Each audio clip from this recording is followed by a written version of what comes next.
Wow, we've got quite the little crowd today, Chance. I told you, I know people care about liver and kidney health. It's so important. Yeah, that's a good thing though, right? Absolutely. 100%. We need to bring awareness to this subject. Dang sure of that. They're pretty important organs. Yes, they are. But before we get to that, I want to say welcome to everybody that is on the Friday Zoom calls. It seems like the weekend, the 2 weeks in between, it just flies by. Before you know it, we're on this next topic. So we've got an awesome topic today. But as always, I want to share some wins. You know, I know that everybody on here has got to have some personal wins, some silver lining wins within this last 2 weeks. So please raise those virtual hands or put in the chat over here. We want to hear from you. I've had many wins in the last 2 weeks. I feel like it's been fun. One silver lining win that I want to share though for my personal self is I went to Scottsdale for some meetings here. What was it? A week ago, Monday, Dad, when we were down there. Yep. Monday or Tuesday. I got back on last Thursday, and I was here at the office, and when I was flying home from Scottsdale, I felt some stomach pains, and I was like, man, that's kind of weird. I didn't know. And it wasn't like upset stomach. It was kind of like sharp pains. And on Thursday, when I was in the office, it got more pronounced. I was like, wow, this is kind of painful. And I went to lunch with a buddy of mine, and I actually left lunch early because he's like, you need to go get checked out. He says, that's obviously hurting you pretty bad. And I've had some pretty bad pains in my life. And I feel like I know what pain is. And this was a pretty sharp, annoying pain. And it was kind of scaring me a little bit. I was like, geez, what's going on? And I ended up going and actually like getting some tests done so I knew exactly where to go. Well, tell you the truth, the tests come back fine, and they didn't know what was going on. We just knew that it was either the liver or the gallbladder, or something was going on. So I was visiting back and forth with my dad, and I says, hey, what herbs should we be taking to address this? And he told me that all the herbs in our liver combination was good for the gallbladder as well. So I just went to hammering down on the liver support, took the INFX just to make sure that we was covering infection and the digestive. And here we are, you know, a little over a week later, and I don't feel anything. So there's about 4 or 5 days there that was pretty painful, but you know, that's what we do here. That's the whole message that we're trying to share to everybody, is that herbs are such a powerful thing. And if we give our body what it needs, it can do the job itself. And the herbs did a very good job, and I was able to do it in an easy way and take care of the issue at hand. So that's my. And you were hurting. I was actually really nervous for you because you were kind of hunched over and didn't have your normal energy. So like when Josie said he was not doing well, like he was not doing well. So the kidney and liver are real. It was kind of funny. The doctor told me, she goes, it might just be in your head. And I said, no, I says, it's not in my head. And then she says, well, what is some of your past injuries that you've had? And I read her off about a 2-page injury report from my rodeo days. And she goes, well, yeah, you might know what pain is, I guess, a little bit. So I thought that was kind of funny, but we got it taken care of, and I don't have to worry about that. So, hey, we've got a virtual hand up, Chance. Why don't we go over here to Cindy and unmute her? She's got a win, it sounds like.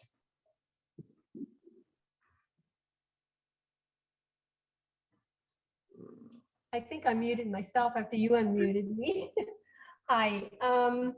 Yeah, we have one of our dogs is 13 years old, and all in all, she's pretty good shape. She still does real good, but she's slowing down. Well, few days, I noticed that she wasn't moving much.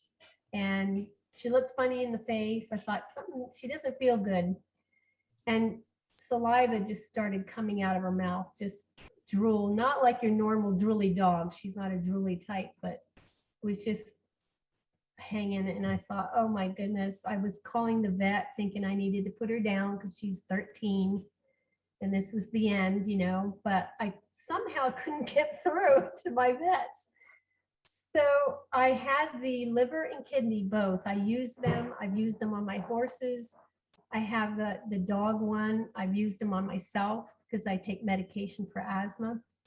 And I started giving her those both. And within a couple days, she was back to herself. I couldn't believe it. Something was messing up with her liver or kidneys or both. And I continued to give them to her for a while, and she's all better. She's back to herself again. So I'm a believer. I know they work on me, the dogs, and the horses, all of those. So That's great news. Thank you. Yeah, thank you for sharing that, Cindy. That's awesome news.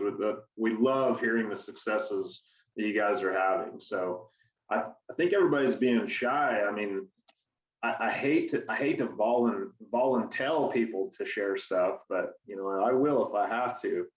Chance, why don't you roll in and tell us some wins? Do we have any testimonies that maybe you want to share, or do you have a personal win? Oh, when I think about liver and kidney, and just to stick on topic today, I think about, you know, you don't know what you don't know. And when I first met Mickey, he allowed me to bring one of my personal horses with me on my internship to his house. And when he had a bowel movement, he was making had a little bit of running stool at the end of it. He asked me what I was feeding, and you know, my hay was a pretty good hay that I was giving, but you know, I was feeding a sweet feed at the time, and he explained to me what sweet feed does, and this is what I'm seeing because of it. And then he had me get on the 37 kidney support, and because of that, the watery stool went away, and the swollen sheath went away. And prior to that, I would never have connected those two dots. And now that is just these early warning signs. And now I know more, so I can help my horses out more and can get right on top of that. So when I think about kidney, liver kind of things, that's the first testimony that comes my mind on those early warning signs that Mickey showed me, and then how I could prevent that from ever happening again. And now that horse is 27 years old. My 6-year-old son's riding him at junior rodeos, and we couldn't be happier to have him as healthy as he is right now. In fact, he's a little too healthy sometimes and wants to kind of lift my son's butt up out of the saddle when he gets a little excited in the goat time. So I always crack up. It seems like every little junior rodeo that I see, when he comes into the arena, it's like the first couple of strides, he does that little hump, and then off he goes. And he's always done that far. Little squeal and pop his butt up in the air just a little bit, telling everybody he's 27, but he feels like he's 7. So that's good. That's awesome.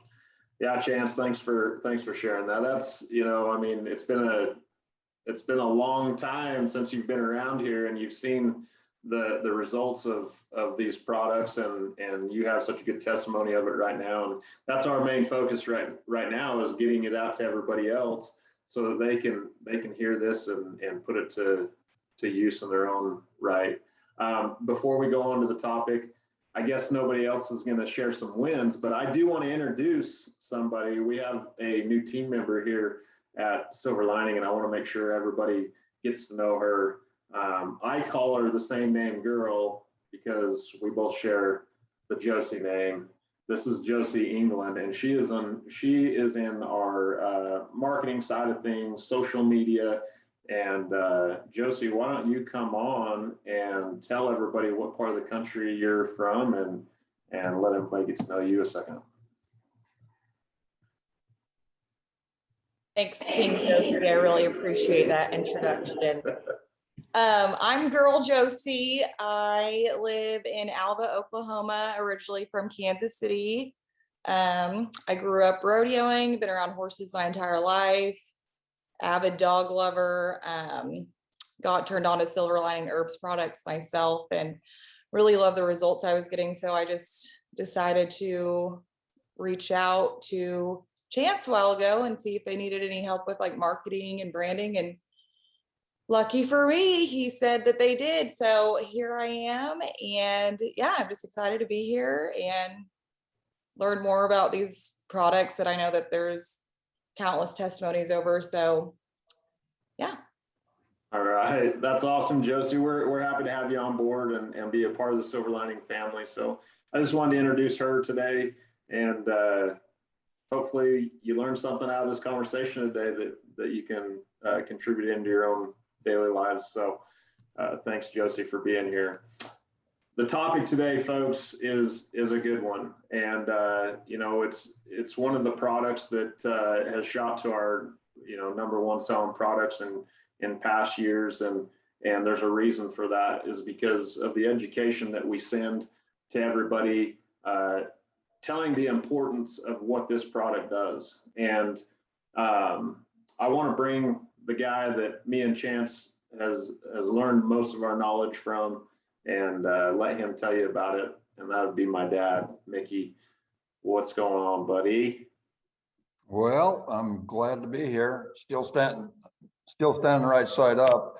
So that's a win. I mean, you got to figure that's a win. That is a good win. I appreciate that. Yeah. I tell people now, they say it's good to see you, and it's better to be seen than viewed. So I'm tickled to death that I'm being seen and not viewed today. So anyway, yeah, the kidneys and liver, pretty important. And I guess I probably spent most of my life not understanding how important, but the advents and the things that's happened to me over the last, say, 15 or 20 years have really highlighted the importance of these two organs. And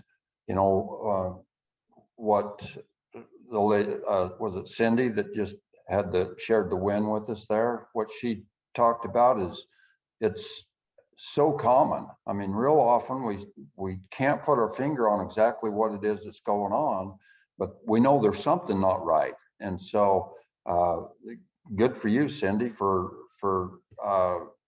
just starting somewhere and giving the animals some help. And that's the same way we need to think about all these things, is, all right, there's something not right. Let's see what we can do to help it.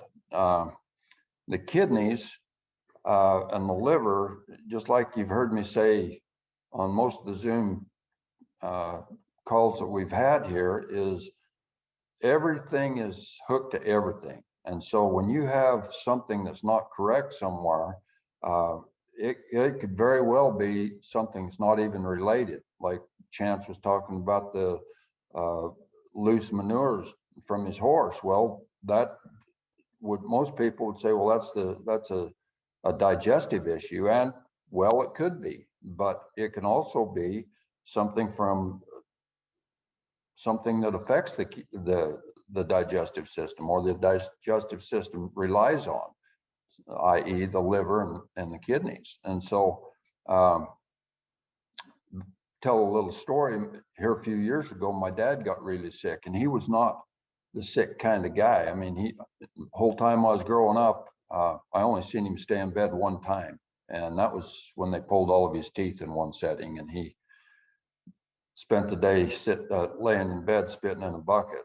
But other than that, I never seen him stay in bed. But when his kidneys got to worrying him, and he went into kidney failure. And in fact, the doctors that were taking care of him at the time, if you will, the doctor, he shared his blood results with 7 other doctors in that hospital, and they all said that blood come from a cadaver. It didn't even come from a live person. And he said, no, it come out of this man right here. And after a few days in the hospital, the reason we'd taken him there is because this doctor would allow us to use the herbs and stuff, and most places they won't do that. And so when we went, after 3 days in the hospital, the doctor come to me and he said, they're going to take him away from me and send him someplace else. And he said, we're going to be off the job. And I said, well, what can we do about that? And he said, I can release him to you, to your supervision under my care, or your care under my supervision. And I says, well, let's do that. So anyway, he came to my place, and the next 2 weeks we fought the monster over this, and we ended up getting him healed up and doing really good. And he went back home and went back to work. But at that time, I realized how important that was. Now, what caused that?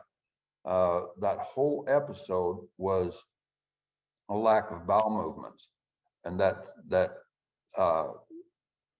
fecal matter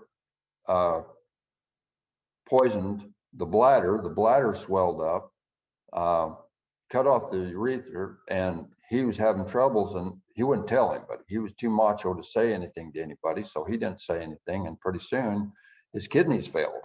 And so all of this was not even about the kidneys in the beginning. It started somewhere else. And so it's like I've said so many times, we just need to make sure that we've got all of our body. And if there's any place, like Josie just mentioned a minute ago, he had a pain in his midsection, and he didn't know where that was from. He had no indication. I suspect probably a gallstone or something like that. We addressed that. Lemon juice is good for that, and of course the herbs that he got on was all good for that. And now a week later, he's back on track. But if we don't know anything about that stuff, then we get to hurt like that, and we go to somebody that either wants to cut it off or give you pain medication, which does nothing to help the issue. And so consequently, we take a spiral downward as a result of that. And you see it oftentimes in the medical world. So the kidneys, they have to process all the blood. In the case of a horse, it goes through, all the blood in that horse goes through the kidneys every 20 minutes. And so, as you can tell, there's a lot of blood goes through there, and it's pretty important that they're freed up and doing their job. Now, if they're not doing their job, you're going to see all kinds of things. And in a performance horse or a dog, like a dog will be incontinent. People's backs will get sore. You see people stand around shifting from one foot to the other and say, all right, well, my back's really bothering me. Well, it's the lower back. It's right where your kidneys are at is generally what gets to worrying them. And consequently, they got to sit down and this and that and the other, and frequent urination and that kind of stuff. The same kind of symptoms show up in horses. Horses, there's lots of different things that will show up in horses. Chance mentioned the swelling of the sheath. Usually when you get a swelling in the sheath, you've also got an infection going on. So we just put the infection fighter with the kidney support, and that usually corrects that course fairly quickly. But the kidneys, when they get to worrying a horse, we'll concentrate on the horse deal for just a minute here. But when they get to worrying a horse, oftentimes it looks exactly like a colic. They'll look around at their side, they'll be sweating, they're in excruciating pain, they'll walk a little ways and lay down and rub their head on the side of their head on the ground. And the difference between a colic horse and a kidney compromised horse is a kidney horse doesn't want to roll. When they lay down, they'll rub their head on the ground and they'll lay back up and look around at their side and all that stuff, and they'll be sweating, they'll be in a lot of pain, but they won't roll because they don't want their weight up on the back where the kidneys are at. And so, but a colic horse they'll roll clear over generally, because what they're trying to do is get relief in the digestive system. the colon and the large and small intestine, and all the way up through there. They want that weight off of that, so they'll lay on their back. And so oftentimes people are treating a colicky horse for something that's got not anything to do with colic. It's got everything to do with the kidneys. And so it's important that we understand that there is a difference there. And if you don't know, if the horse rolls sometimes and won't roll others or whatever, and you're a little confused about it, give them some of both. Give them something for colic and give them something for their kidneys. And then, you know, we've seen horses just walk right out of that. Another thing that you'll see in horses a lot of times is tying up. When a horse is tying up frequently, it's because those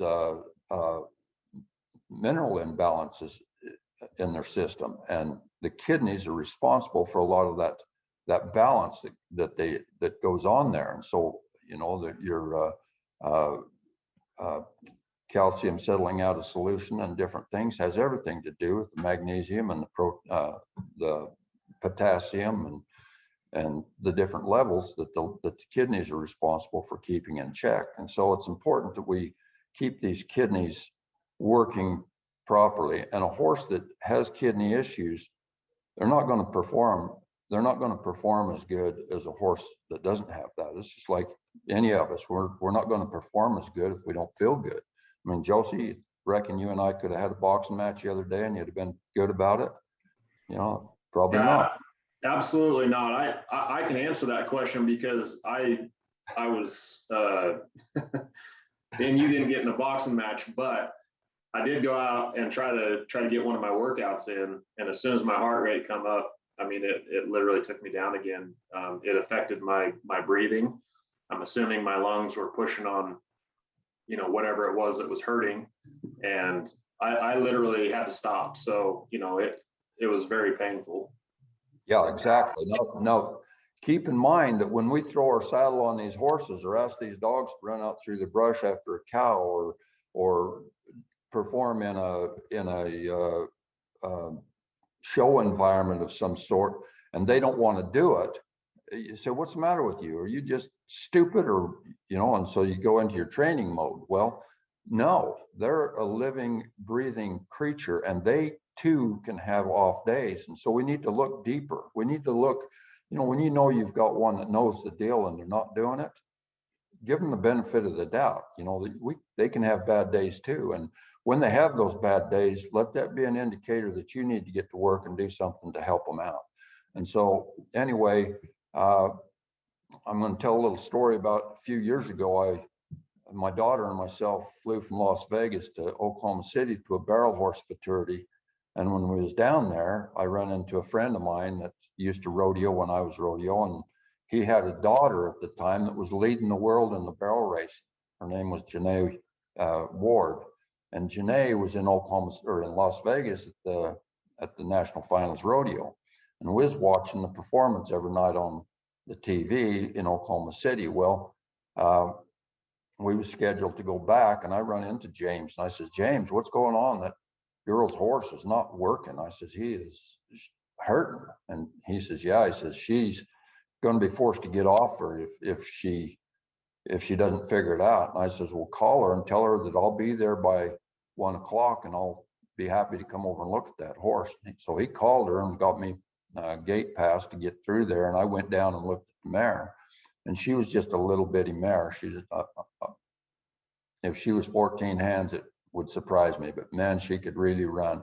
But she was so hot across the kidneys that when I run my hand above her back, that far above her back, you could feel the heat, and she would just drop out from under that. She just didn't want me to even touch it. And she'd bare her teeth and shake her head and look at me.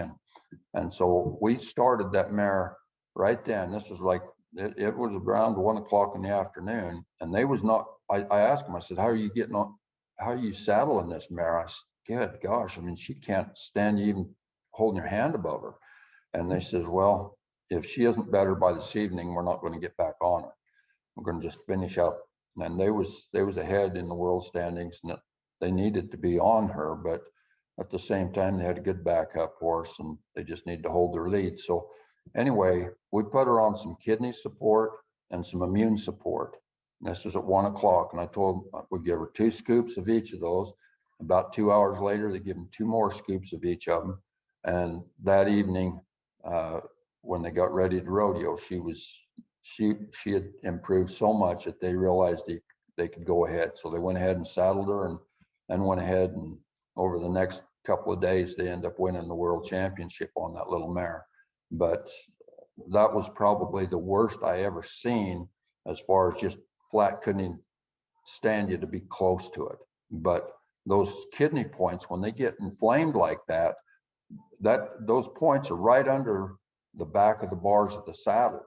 And so if you're asking that horse to really run and they're trying to move and that's pushing on them, and they can't stand the thoughts of you even holding your hand above them, well, you know, what is the deficit that you're handing the rest of the field when that happens? And so it's huge, and it's not just a small thing. Horses that are trying to couple to jump or stop or change directions, like barrel horses that are trying to come around a barrel or something, they can't do that with that hurt.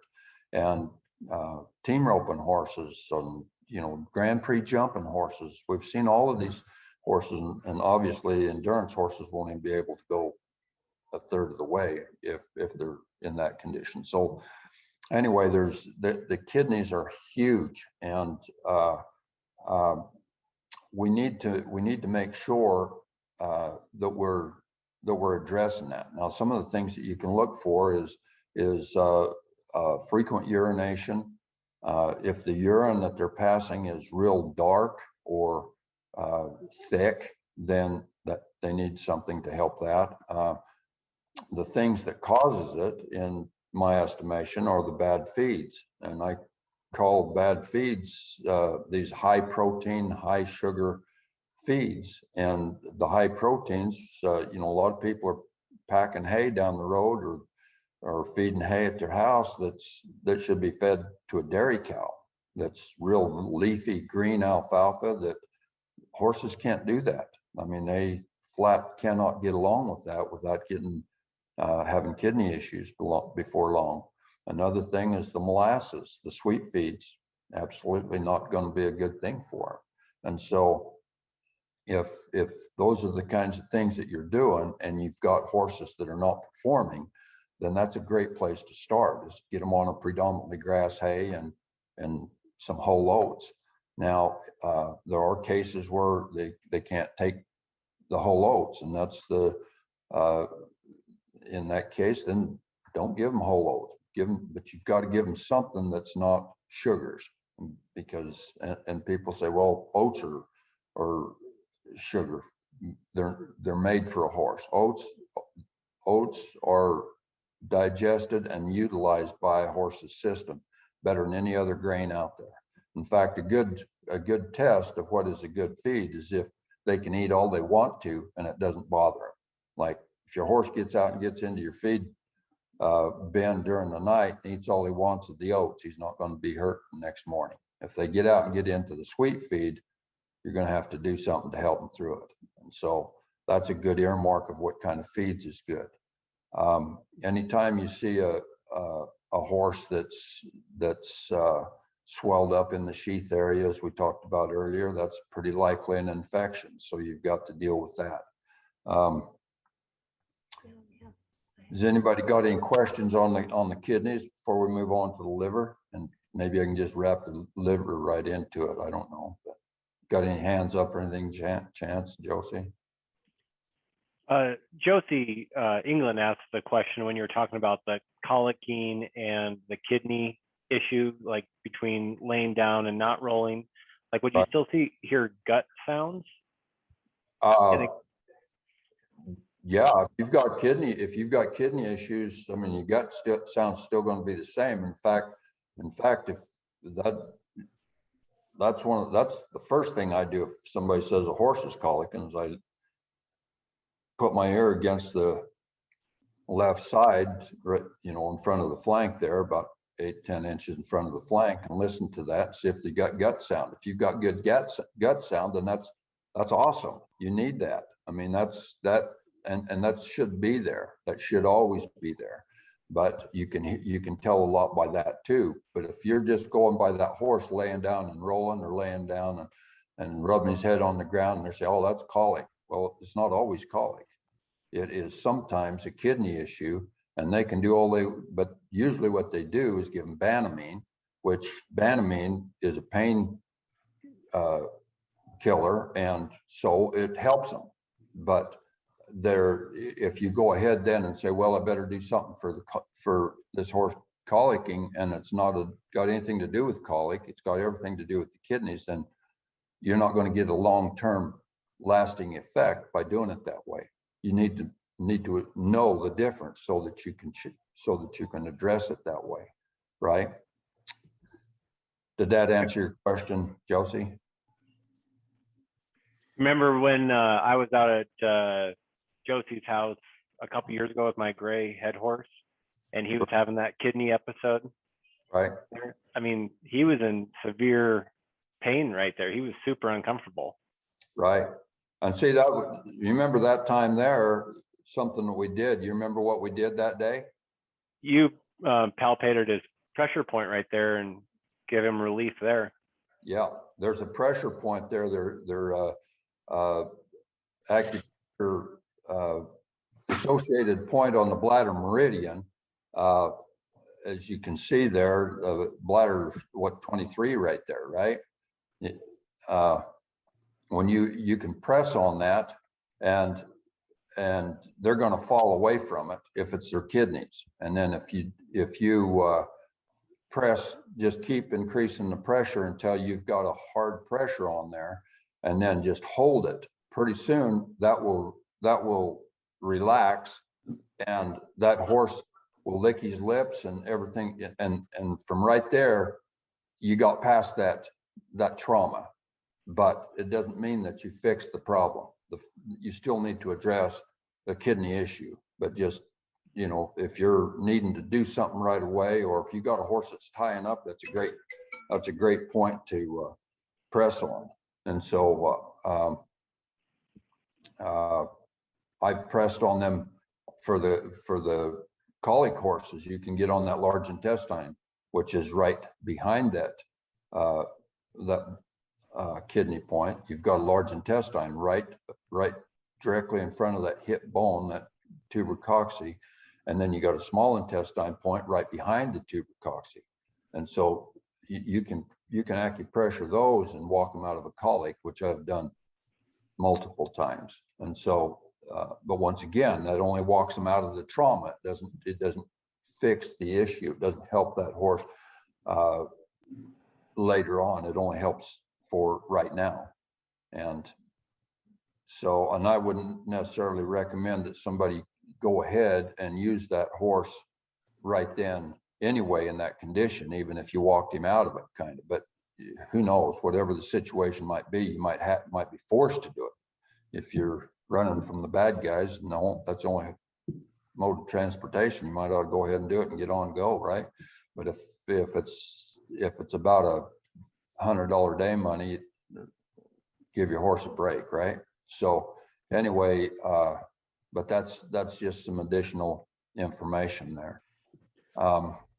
We do have a couple hands up, Dad, that I want to get to before we move on.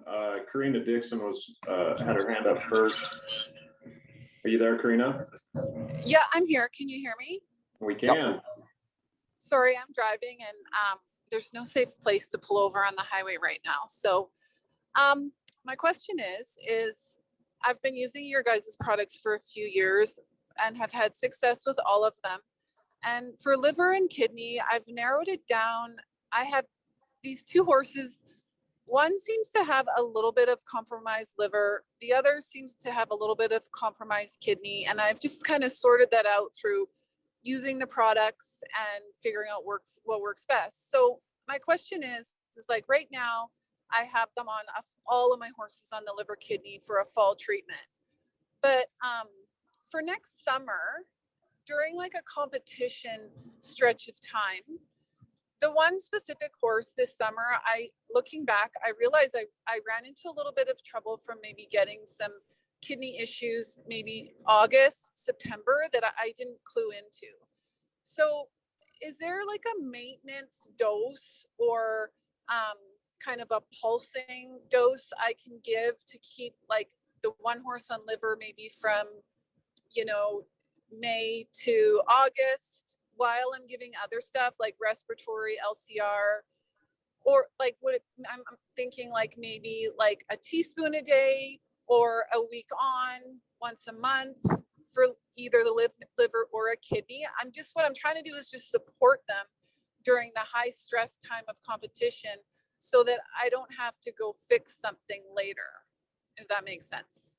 Yeah, by all means. And yes, and it sounds like you've used our products enough that you've kind of got a feel for how things are working. And so with that, yeah, if you feel like you need to cut the dose and do it, longer, like go to a teaspoon a day or even a pinch a day or whatever it takes.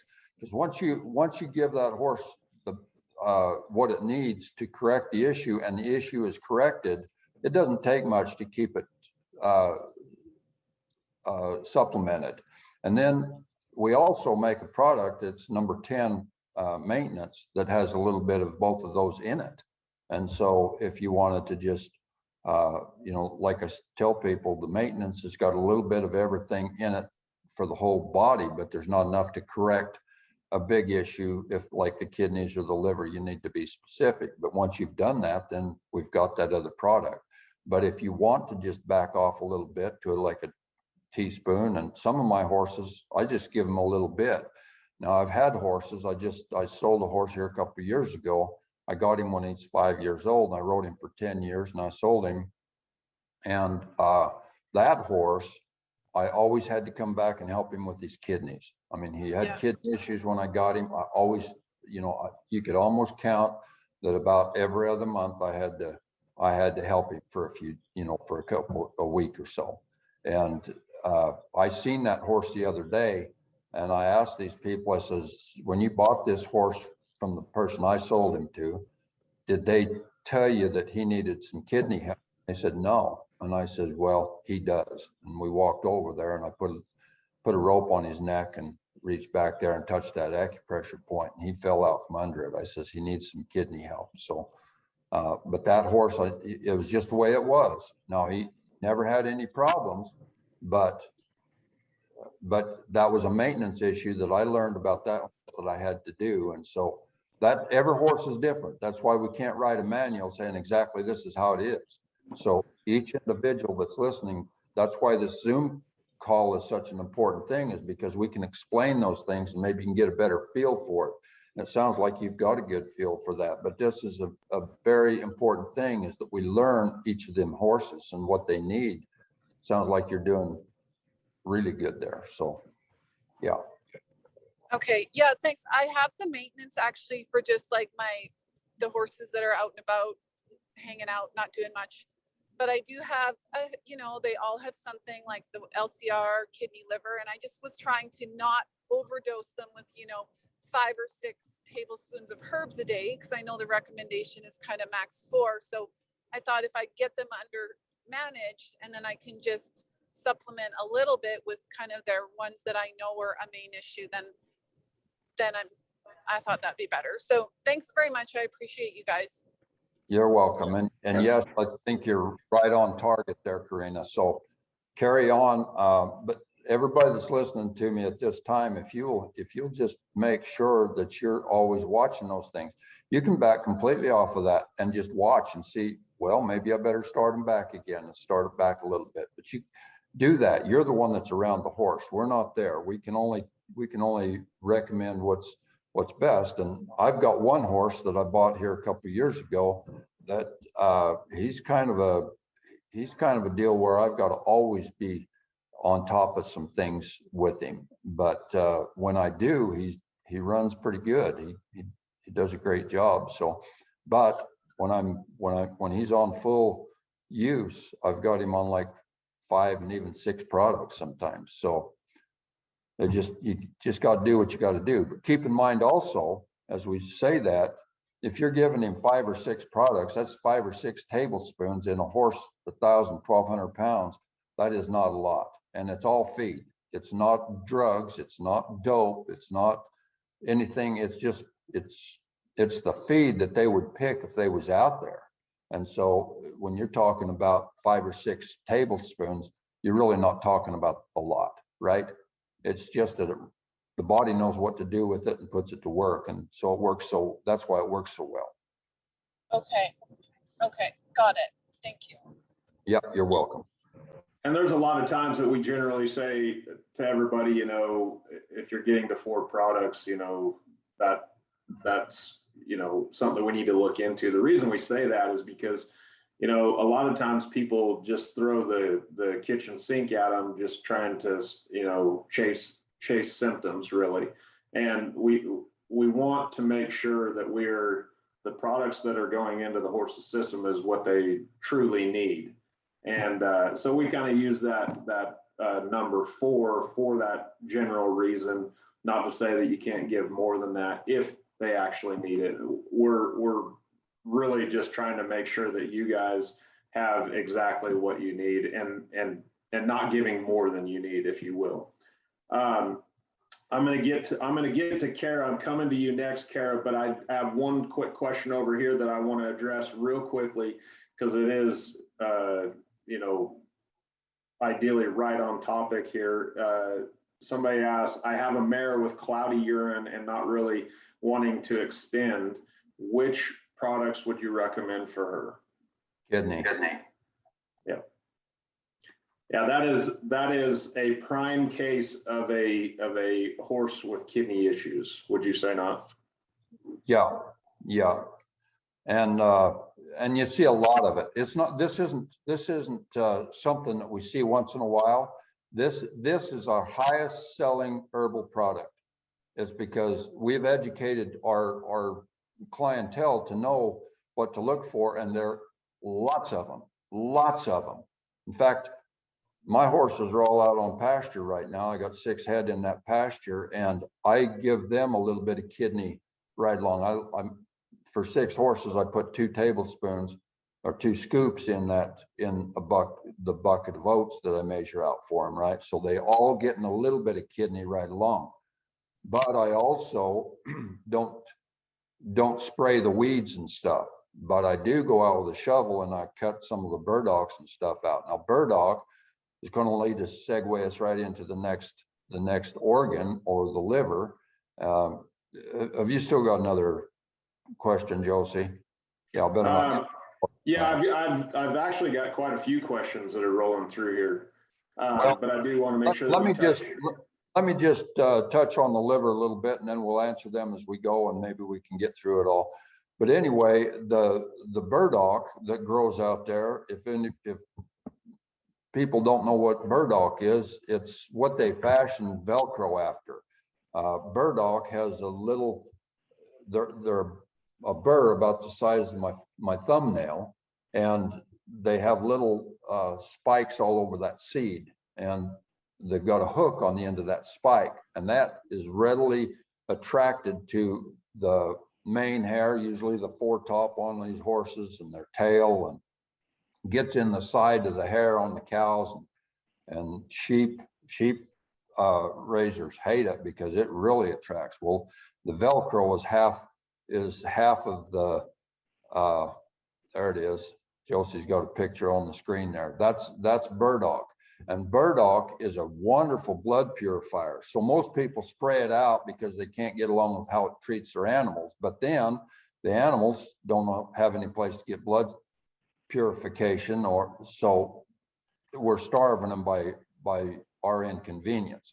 And so I go out with a shovel and I cut most of it out that way because I don't like to spray the other stuff that's around it. But anyway, I want some of it out there, but I don't want everything just matted with it all the time either. So I cut it out with a shovel, and it's kind of an obnoxious job. It usually makes me sweat, which doesn't hurt me too bad. But anyway, that's a great plant that's out there that helps the liver and the cleanse the blood and so on. But the liver's job is, in a nutshell, is to take the poisons out of the system, the chemicals, your herbicides, your insecticides, your fly sprays that you put on their skin, the detergents that you use to wash them with, and all of that stuff. You've heard us say before that everything you put on that horse or dog or yourself, or in that horse or dog or yourself, the liver has to deal with. And so it's important that we limit that to more pure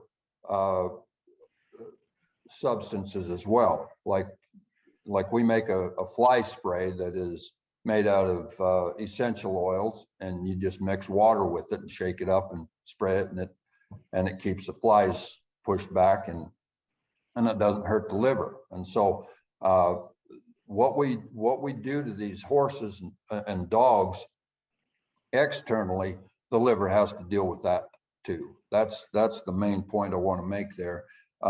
When you have a liver that's overloaded, toxic, there's a lot of toxins in it. A lot of times, and I just got a call from a lady 3 days ago. She called me and says, "Man, I've got a rash." And she says, "I don't have rashes generally, but," she says, "this is really obnoxious." She said, it's tough. Well, the rashes come as a result of the evacuation organs not doing all they can do. Now, the skin is the largest evacuation organ on our body. And so anything that the liver has to deal with, that the regular channels, your colon and your urinary system and so on, cannot handle, then it goes out through the skin. And so there's an indication there, one, that your liver is toxic, is struggling, having trouble. Number two, your evacuation system is also, there's red lights going on there. See, so we got to make sure that we keep the digestive system has got to be clean. Remember, once again, everything's hooked to everything. And so when you have a digestive issue, then that's going to start causing problems with other things, just like we talked about it in the opening of this, see? And so the liver is part of the digestive process.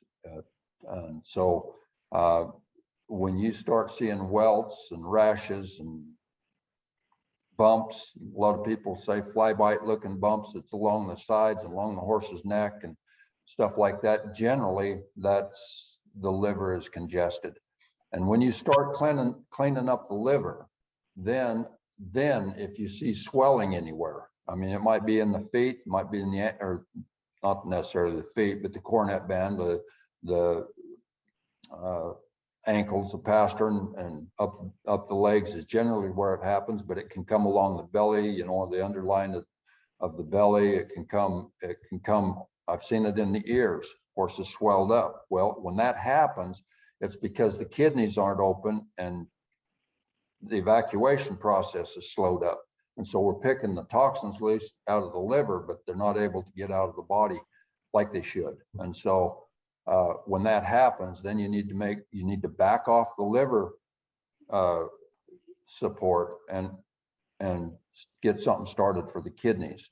And if you want to, like who was it that Corina that called, you can use both, but just be advised that if you start using the liver product and there's a swelling anywhere, then that's the reason, is because it's the evacuation system isn't open, they can escape the body. And then in the event that you have hives and rashes and so on, and this is for people too. And you know, when I was a little guy, I always had rashes, and so I'm really familiar with that. And you know, people can have pretty serious problems on the inside. If they don't hurt, they don't worry about it. But if you get a rash on your arms or your legs or your neck or your face or something, all of a sudden it's pretty important to us. It's crazy how that is, but rashes are obnoxious and most people don't put up with it very long before they start looking for some help. But therein is where the help is. It's not putting a lotion or something on to try to drive that rash back inside, but rather help the whatever it is that's causing it in the first place. It's either digestive or liver or both.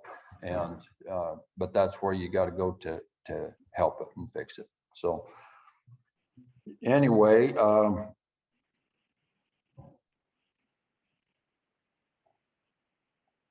Let's I let's go to Kara. Kara's been patiently waiting here. I'm gonna ask to unmute her. She has a question. You there, Kara? Hey there, can you hear me? We can. Great. I'm usually the person who watches your videos after because I'm always with my horse and he's right here.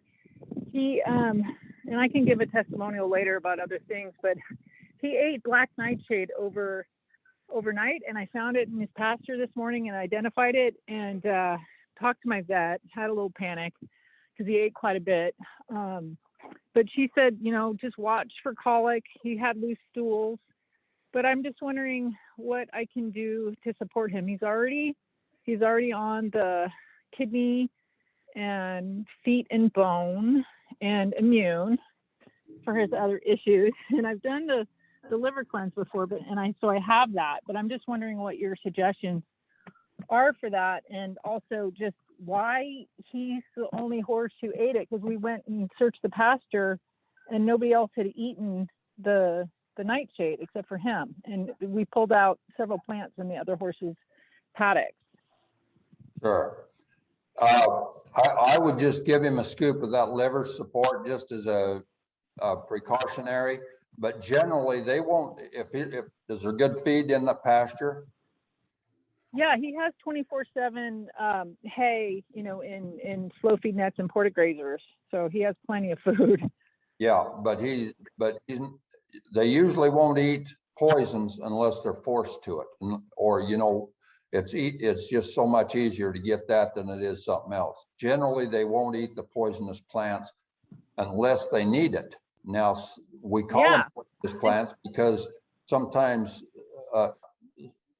in the beginning somewhere somebody found that they would in fact injure or kill your animal. But I have heard of multiple cases where certain animals sought out poisonous plants and ate some of it and never bothered them. And yeah, I've heard that too. And so the whole idea is that I would just give him something to make sure his liver was okay and was able to help and so on. But I wouldn't panic about it. If he acts like he's feeling okay and everything, I'd just go ahead and give him some liver, probably give him a scoop now and again this evening, and then another scoop in the morning, and then just go on. If you don't see any problems anywhere, I wouldn't worry about it. Okay, yeah, he's a little sensitive on his left side, like he doesn't want me over there and he won't let me pick up his feet, but other than that, he's his normal self. So, okay, I'll go ahead and do that. Okay. All and right, then Kara. do you want to hear about his pinworm solution, or I can do that on the website too. Yeah, let's hear the testimonial right quick. All right. Well, he had you know, the signs of pinworms last was it June, July, and I asked my vet about it, and there was a miscommunication, and then she said, well, you know, wait to do the dewormer, because I told her about your guys' product, and she said, wait to do that in the fall. And I was like, okay. Anyways, it turned out I ended up giving him ivermectin anally, because that's what she recommended, because I didn't know, which I found out later, that I could do the herbal wormer, you know, any time of the month. I thought I had to wait for the full moon. So we did that. It didn't do a darn thing. And then I did 2 full moons of the dewormer, and it's all gone. And I don't ever have to do that ivermectin again. So I'm very grateful for that. But he was just so itchy and nothing was helping. And so yeah, that's one of my testimonials. That's great news. Yeah. Kara, Thank you so much for sharing that. I mean, we love celebrating the wins about silver lining and even personal wins. So thank you for sharing that with us. Thanks so much. All right, let's roll over here to. There's a couple questions.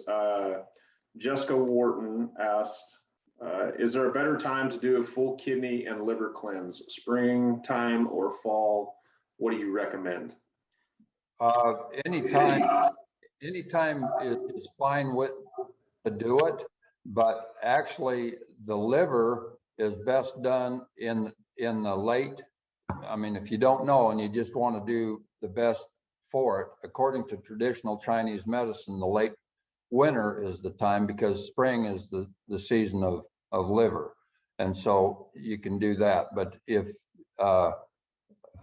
I see, because of the feeds, I don't know that it makes a difference. You can do it about any time, but if you're following a Chinese pattern, then late summer on kidneys and late winter on liver. Dad, while we're on this topic, there's something that a question that we get a lot in here, and first off, how do you recommend giving the herbs? That's the first part of this question.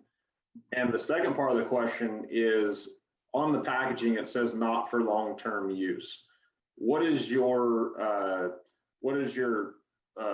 thought behind what is not for long-term use mean in your opinion? Well, I'm not a big advocate of forcing anything on an animal or a person for too long of a time, but as long as it's needed, it's okay to use it. And once again, we're talking about an herb that is simply a food. It's like how much asparagus should you eat? Well, usually eat enough of it until you're full, and then you don't crave it for a while. But we're kind of doing the thinking for the horses. If you still feel like there's a need for that horse to have it, then go on with it. And the FDA tells us what we can and can't do a lot of times on our labeling. So some of this stuff is put on there because of a requirement by the FDA. So you're not going to hurt them by using it for a while if you feel like you need to. But the way I administer it is, I give all my horses just a double handful of oats like that, and that equates to about a pint. And I put the oats in there, and then I put a squirt of hemp seed coconut oil on it, and then I put whatever herbs they want that horse needs in there, and then I shake the bucket up and put it over the fence to them.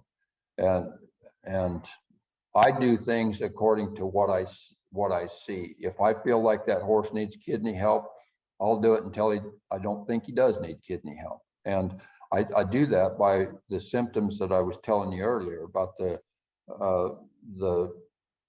texture and the way the urine looks. The urine should be clear with a tint of yellow, and if it's dark, dark brownish or cloudy, or looks like pineapple juice, then they need help. And so do it until that all clears up. And then once again, they all are a little bit different. You might discontinue for a while and watch them. If they do good, then great.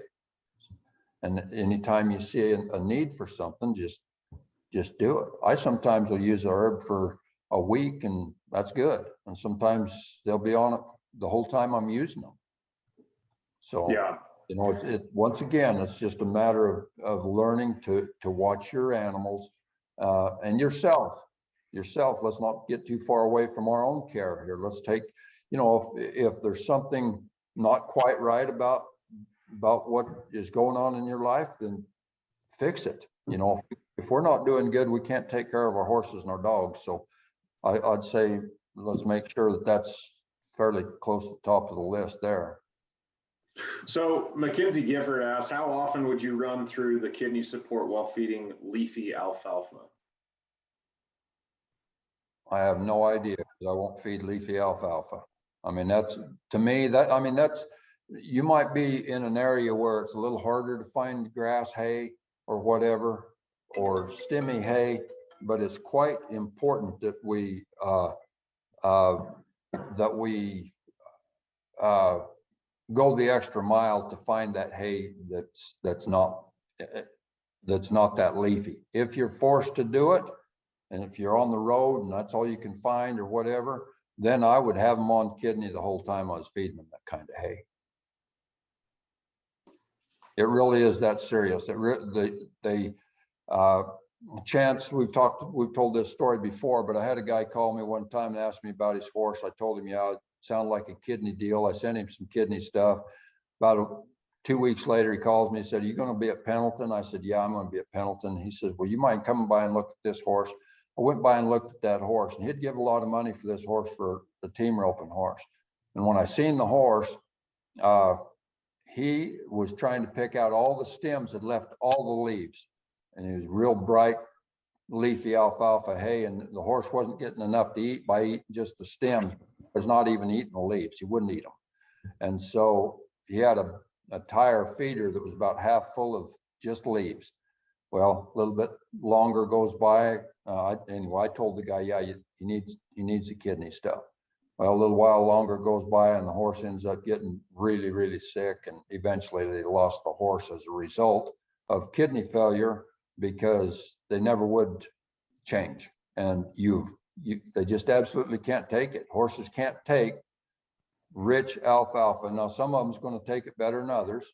All of us have a different constitution. There's some that, oh, my grandpa lived to be 95 and he drank all of his life. Well, that's fine. But somebody else's grandpa lived till he was 35 because he drank all of his life. And so everybody is different that way. But I'm telling you, if you want the quality of life, you need to put in what they use the best. And that horses are not used to that kind of feed. By nature, horses are a browser. They eat more like a deer than they do an elk. And so, if you know what that means. But anyway, they don't need the rich feed. And they run better, they do better on the tougher feeds. So I like that. Yeah, there's a lot of people that you know, the world has been programmed to think sweet feeds and rich alfalfa hay. And you know, I like the truth in what you're giving out right here. Elaine Dame has had her hand up, patiently waiting. We're going to go to her next. Elaine always has a question on here, and we appreciate you coming on and asking the questions, Elaine. So go ahead. Hi, thanks, Josie. My question is that my dog, who is 12 and a half, has started to get skin tags. And at first I thought, well, maybe he has parasites, which could be causing it. And then, I don't know, there were some other things, but then I listened to what you had to say about the liver. So what can you tell me about skin tags and how can I get rid of them? well, generally, when you clean the blood, the tags will go away. So it's either a blood cleanse issue or a liver issue that I would address. Now, remember what I said about if you start feeding the liver product or the blood cleanse, either one, and they start swelling up somewhere, then you need to make sure that the kidneys are being helped too. So, but yeah, that should help a lot. Okay, well, I have him on kidney already, and I think we're going to be on kidney for a while. Well, and you can add that liver to it and be okay too. Okay, all right. Well, I still have some blood cleanse, so maybe I can give him some of that. Yeah, absolutely. So how old a dog is he? 13, you say? Yeah, he's 12 and a half. Yeah, okay. Yeah, and the kidney thing's not wrong, because if they've never had help with their kidneys, for sure, you know, that's why these dogs get incontinent and so on, and not just dogs, but you see it oftentimes in house pets that, you know, get to having troubles when didn't usually have. So Yeah, okay. Well, I've had him on the herbs, and I've tried like all different ones. He's been doing amazing. Like last February, we were really having a lot of issues. And you know, just the fact of trying out different things and whatever, it seems to be working. So I'm gonna keep going with it. and I want You you had to told- tell us how you decided which ones to come by. Which herbs did you, why did you decide certain herbs that you've used already? Well, I listen to you all the time. Now that wasn't exactly the, but you have some input. You're there watching, and the answer I was hoping that I could get out of you was that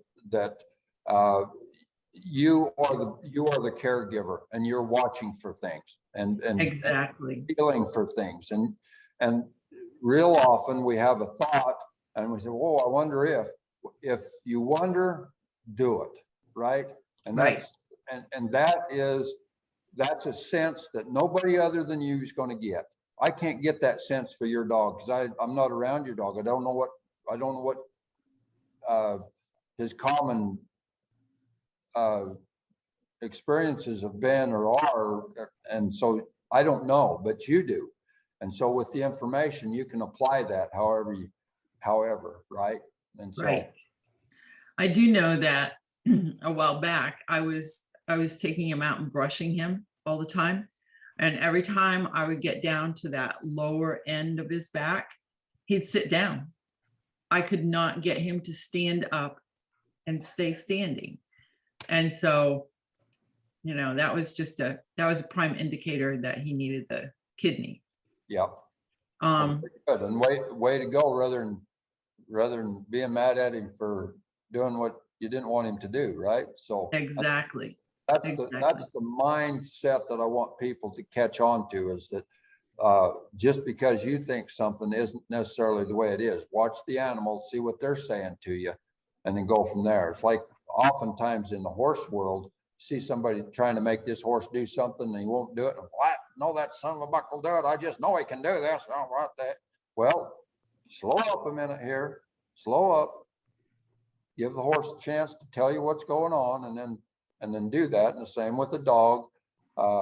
If you listen to that, which you did, then you get to the bottom of the problem. So good for you. I'm also going to tell you a couple of other things too, that I've had a problem with him being really sluggish on the leash.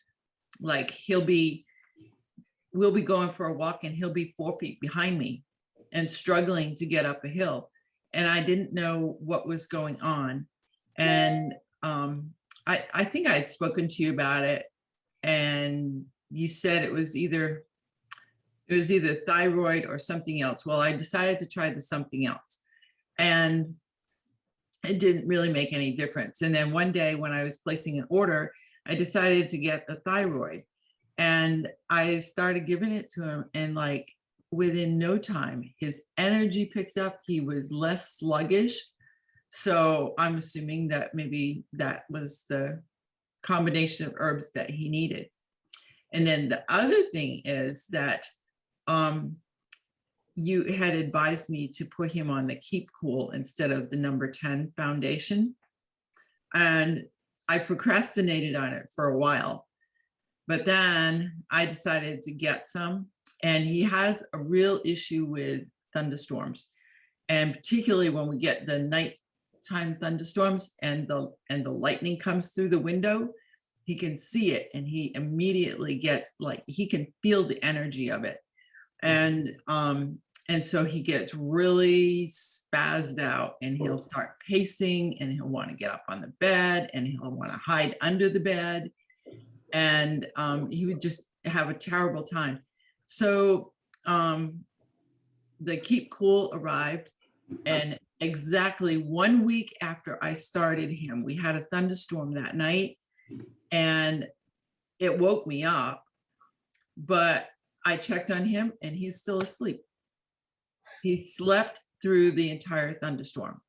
So that was only a week Well, good. that I had And yeah, and we might have to add that to our human line so you can sleep through that storm too. Yeah, that might be good. Good enough. All right, Elaine, So thank you so thank you very much. much. Yeah, thank you, and thank you for always being on here and asking the good quality questions. We do really appreciate that. Well, you know what? I may only have a dog and not a horse, but I take all of the information and it's good for both. So, Yeah. you know, I've been learning a lot. So don't go away. We're here for the long haul, and we appreciate it, Elaine. There's another thing I want to add here before I forget that I know we're a little over time, but with kidney stones, our kidney product has hydrangea root in it, and hydrangea root will dissolve those stones so that they're easier to pass and non-existent actually. So anyway, also kidney stones is a good place for it. So yeah, this has been a great topic. This is actually, you know, one of my favorite topics to talk about, because those filtering organs are just so important to be, you know, proactive with, you know, stay ahead of things. That way we're not being reactive and trying to fix big issues. And that's why we're trying to spread the word here. There's a couple things that I do want to say before we spill out of here. You know, we talk about the good feeds and stuff. I've mentioned Circle 5 feeds on here before. That's the whole basis around Circle 5 feeds, and what we do is producing a feed for you guys that is based around what we recommend here at Silver Lining. If you guys are interested and know more about that, you can check it out at circle5feeds.com. That's the number 5. So circle number 5 feeds.com. Speaking of Circle 5 feeds, they are at the Rain and Cow Horse Show right now in Nampa, Idaho. So if any of you guys are at that show or in the area, they do, you know, Circle 5 is packing a pretty extensive line of Silver Lining products there as well. So you can get your feed and your products all at one place. Go check Sydney out there, and Sydney will help you guys with your questions and stuff. This hour seems like it goes by extremely fast these days. Just the questions that come up and the knowledge that you share, Dad, with everybody is outstanding. It's awesome, and we appreciate you being on here. And we're going to be back here in another 2 weeks with another topic. As always, if you guys have any questions in the meantime, please call us 36956. Go to the website, direct message us on social sites, whatever it might be. We stay on top of all that stuff for you guys, because our ultimate goal here is to share our knowledge with you and ultimately make our horses, our dogs, and ourselves healthier, happier, and live a full life.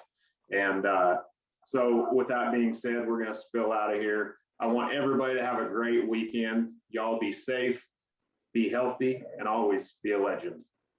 Adios.